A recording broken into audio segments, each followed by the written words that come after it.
The following is produced by 5 Star Productions USA, which is solely responsible for its editorial content. How do you like your burger? If it's not well done, you may not stay well. But food could be getting safer. Find out what's being done, from the barn to the bun. Have you been overlooking your nose for too long? The sense that detects scents may be able to help us relax or even pick a mate. Can't sleep? You're not alone. That's why putting people to sleep has been keeping researchers awake at night. All this and more today on Today's Health.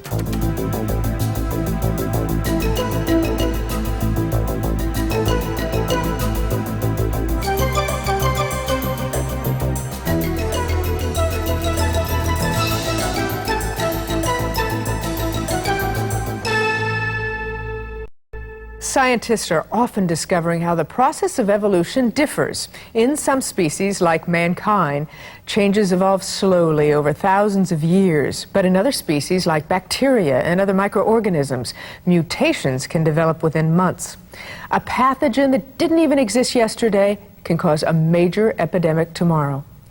Hello, I'm Kathleen Sullivan, and this is Today's Health, where we'll focus on issues threatening our health, and we're also going to highlight potential solutions. In the 1980s, a mutant strain of E. coli bacteria developed that caused severe illness, sometimes death. Well, now we're in an intense race to kill and control this germ.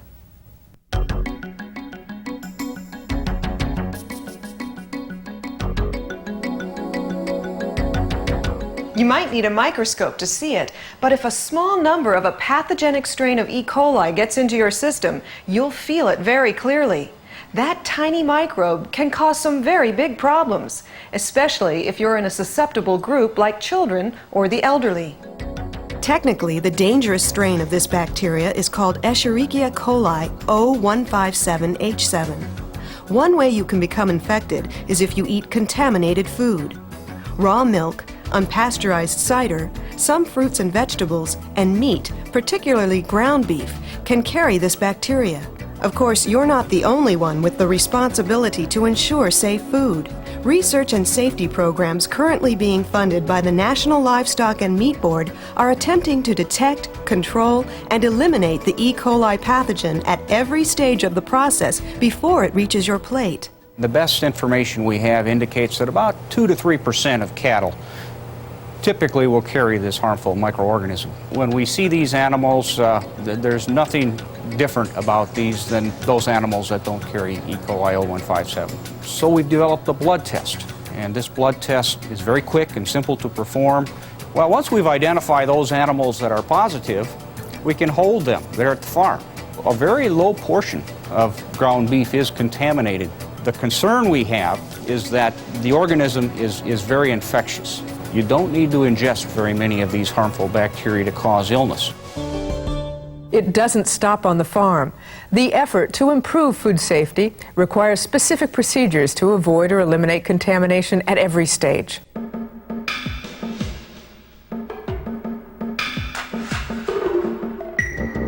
Right now, the USDA inspection standards require human inspectors to use their eyes, hands, and nose to detect contamination in meat, poultry, and other foods before the processing stage.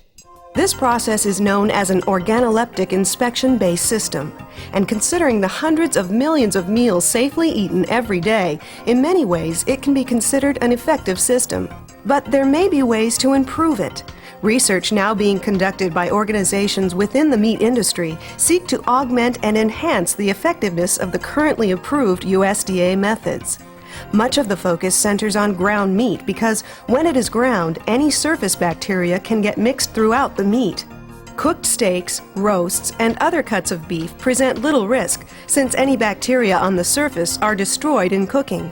So while you can serve a steak medium or rare, ground meat should be cooked until it is no longer pink and the juices run clear.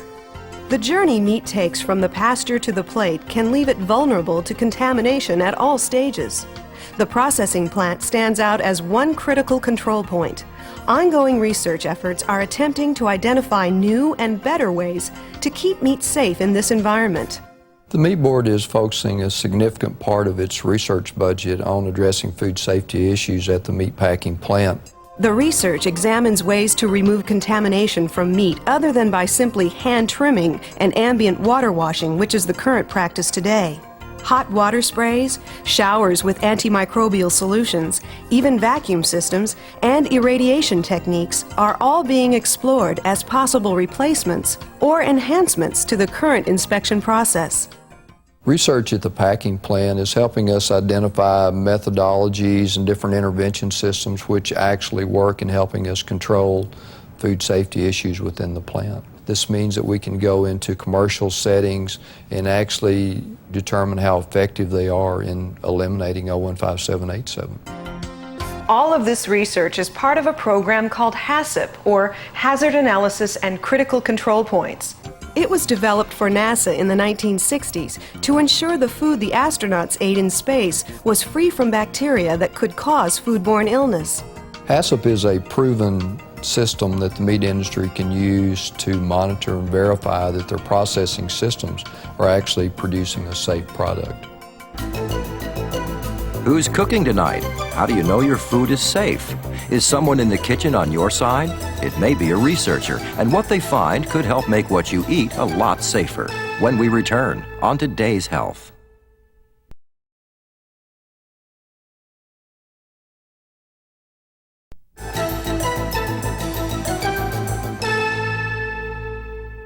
The best way to solve a problem is to prevent it entirely. That's why elimination of foodborne bacteria at any stage of the process helps make food safer. But finding submicroscopic germs hiding in tons of meat and poultry can be tougher than finding a needle in a haystack. Current research may lead the way to a more effective sampling process. An alternative tool that's been developed by researchers is referred to as compositing, where we can take multiple samples and run them as a single sample. To give you an example of how that might work, if we bought a bag of beans or peas and we suspected there was a rock or a stone in that bag of beans or peas, if we pulled a 1 ounce sample, which might be equivalent to what would normally be run in a laboratory, and analyzed it for that rock, we may or may not know whether the bag is positive for a rock or not. But if we could take 15 1 ounce samples, analyze them for the rock, then we'd have a much higher confidence level as to whether there was a rock or not a rock in that bag. In the long run, we will make a safer product for the consumer, and the consumer will have stronger confidence in the product they buy in the store. The major goal of the beef industry is to produce the safest product possible, and anything that we can do to help meet this goal has to be a tremendous benefit to everyone. When you buy your own food and cook it, you make sure it's properly prepared. But when you go out, you're putting your faith in other people's hands. Fortunately, several studies are paving the way for the vigilant restaurants to become even safer. Let's eat out tonight. Those simple words are spoken more than 1 million times every day. And that means that much of the responsibility to maintain the safety of our food falls upon the food service industry. One of the greatest challenges for food service staff is how to know when different meats have reached a safe temperature. Current research is providing the food service industry with new ways to effectively measure endpoint temperatures of cooked meats. There's a chemical test that will allow us to determine the temperature to which meat has been cooked. It's based on an enzyme, a natural enzyme that's in meat, which is a protein, and it denatures or is destroyed as temperatures are increased. This test will complement the use of thermometers to determine times and temperatures for cooking and meat products. We have what we call a blue ribbon task force made up of industry scientists from all over the nation, and they are committed to this research and the elimination of these pathogens from the meat supply. Sometimes it's nice to let someone else do the cooking. Better standards and improved safety tests can help ensure that food cooked in restaurants and ready-to-eat meals purchased at the grocery store are safe. When cooking at home, safety during this last stage of the process is up to you. Always wash fruits and vegetables, and never use utensils or cutting boards that have touched raw meat for anything else until you thoroughly wash them. When cooking ground meat, remember, if it's pink inside or the juices are not clear, it's not done. Use this as a rule. Cook ground beef well, and illness will be rare.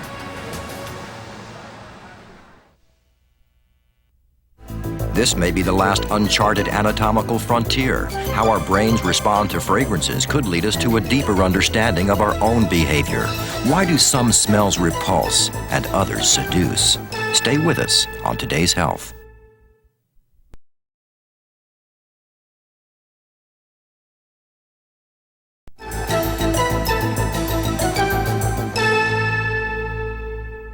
Would you believe that our sense of smell can actually help us stay well?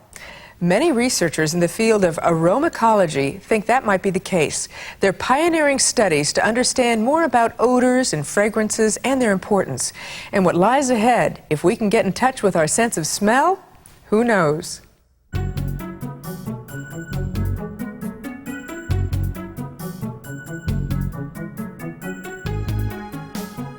They can seduce you or shake you up.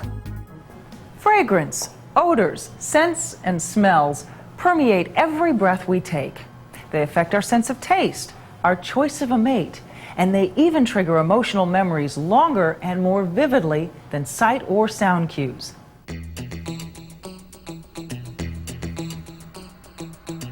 Our sense of smell is really the last unknown frontier of sensory science. We're trying now to develop a comprehensive theory from A to Z about how we detect smells, how we learn about them, and how we store them in memory. Why does one scent arouse you and another turn you off? Are there fragrances that can keep you alert and help you to sleep? The answer to those questions and many others are closer now than ever before. Current studies in the science of aromacology, sponsored by grants from the Olfactory Research Fund, attempt to explore human interaction with fragrances in a scientific manner. Ongoing research now explores the use of fragrances to relieve anxiety. At Harvard University, researchers apply a functional MRI to precisely record how and where the brain reacts when a person responds to an odor. The MRI allows scientists to view detailed images of brain activity responding to various scents.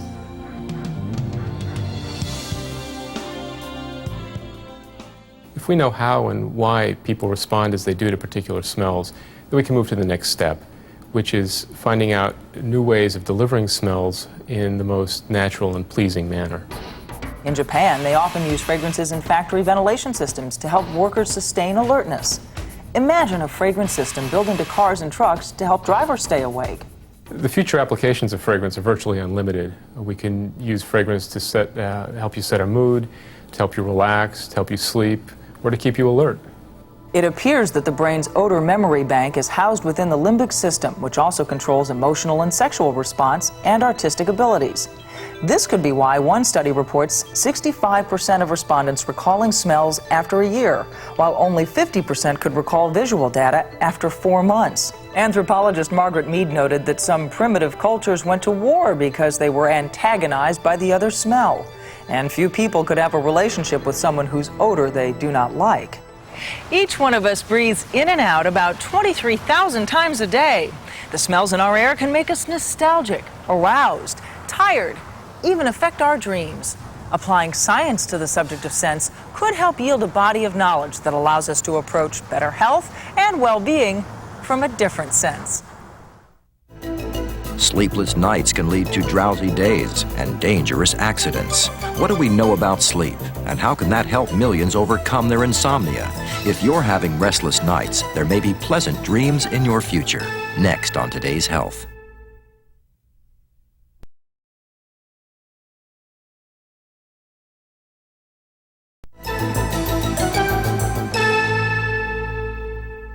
Some people say that a great day starts with a good night's sleep. But to millions, the morning is only the bitter end to a sleepless night.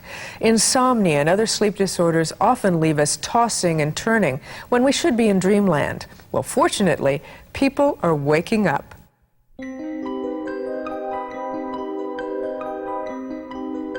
It seems like endless torture, waiting to fall asleep. Dawn approaches, but sleep remains elusive. The night ticks away slowly and fades into a day that's a dull blur. Insomnia and other sleep disorders might not seem like such catastrophic problems until you begin to calculate lost productivity, accidents, and other dangers due to drowsiness. Drowsy drivers get the blame for as many as 240,000 automobile accidents a year, Lack of sleep can also affect your performance in other areas. It can make you irritable or impair your concentration. Insomnia is a complaint of difficulty falling asleep, or it could be difficulty staying asleep, or it could be complaining that you get to sleep but wake up in the middle of the night. There are 3 types of insomnia: transient, which lasts for only a few days; short-term, which generally runs its course in 2 to 3 weeks; and chronic, when the insomnia lasts for more than 3 weeks. Anxiety and stress are often the cause of transient or short-term insomnia. When the cause of the stress goes away, the sleeplessness usually does too. But sometimes the inability to sleep can become a habit that stays after the stress goes away. Early treatment can be important.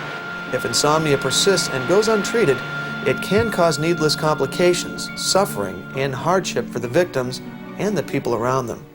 Insomnia affected my personal relationships to the point where I would be upset with people for no apparent reason. Millions of Americans suffer from insomnia, and about 1/3 of the population have had some sort of problem with their sleep at one time in their life. Well, in treating insomnia, you have to recognize that insomnia is a symptom. It's a complaint. And the most important thing is to try to get to the underlying cause. Many people attempt to deal with their inability to sleep by means of self-medication with over-the-counter sleeping pills or a nightcap. If this is you, be careful. Even drugs that don't require prescriptions can cause side effects. Alcohol may help you fall asleep initially, but it often wakes you later in the night. So it's a good idea to discuss any medication with your doctor. There are a variety of medications that can be used to help people sleep, and one of the important things to recognize about them is that they all are about equally effective. But there are major differences in them in terms of how long they work, in terms of their side effects, in terms of their interaction with other medications. Most bouts of insomnia go away within a couple of weeks, but if yours persists or affects your daytime functioning, you may want to see a doctor. Proper therapy can help you get the sleep you need, and the rest will follow. What is sleep and why do we need it? For many years, researchers have asked these questions, and now they seem to be closer to the answers. Hopefully, the more they learn about sleep, the better we can treat sleeping disorders. In the still of the night, your brain can be very active, and documenting that activity can give researchers new insight into the world of sleep. Tools available to sleep researchers, like polysomnography, can give a non-invasive view of your brain activity while you're sleeping. REM sleep is defined as active sleep or dream sleep. We spend 25% of our entire sleep period in dream state or REM sleep. REM implies, by the way, rapid eye movements. We believe that REM sleep is the part of sleep where brain tissue gets restored. And we believe that non-REM sleep is where there is physical, somatic, or body restoration. A better understanding of our sleep and wake cycles has helped bring significant improvements in the behavioral therapy and medications used to treat sleep disorders. Behaviorally, we have developed a number of therapies that can help people with insomnia learn to sleep again. Well, bright light therapy is used because of the recognition that the timing of the exposure to the first pulse of sunlight, when you first get bright light, regulates melatonin. Melatonin assists telling the brain when to sleep. So if you have trouble falling asleep, we want you to go out and get morning sunlight. Relaxation therapy, improved sleep hygiene, and other techniques can all help reduce insomnia and other sleep problems.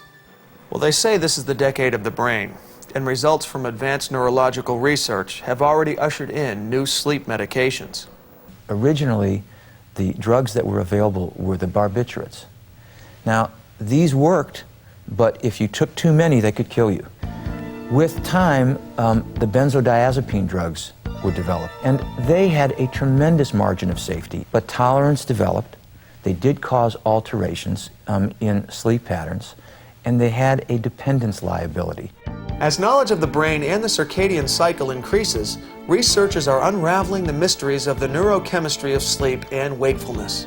They now know that the brain has specific receptors that regulate sleep. This learning has spawned newer medications that are more specific in their sleep-inducing properties. The ideal sleeping pill is one that doesn't alter sleep patterns, that works quickly, that doesn't affect you the next day, and doesn't contribute to a need for a pill the next night. No rebound withdrawal effects. And we finally found the first compound that comes the closest that we've ever seen to the ideal.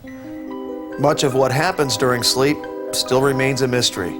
Hopefully, advanced brain and sleep research will continue to help us treat disorders like insomnia, because the quality of our sleep makes a great impact on the quality of our lives.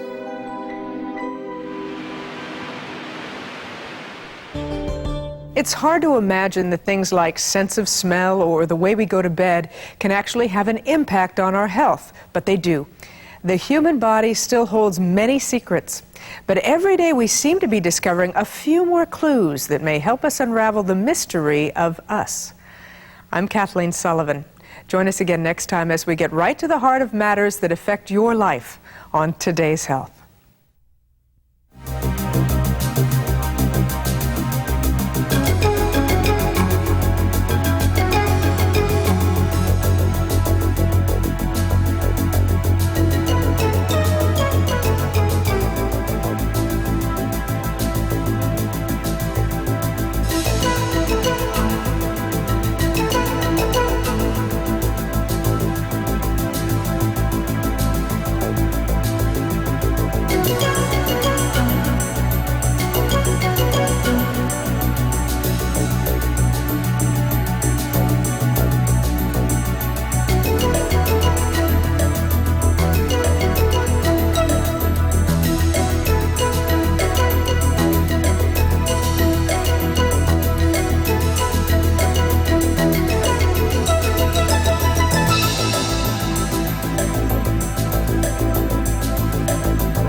To purchase a complete written transcript or a videotape copy of this or any edition of Today's Health, write to this address or call 1-800-877-7769. This has been a presentation of 5 Star Productions USA, which is solely responsible for its editorial content.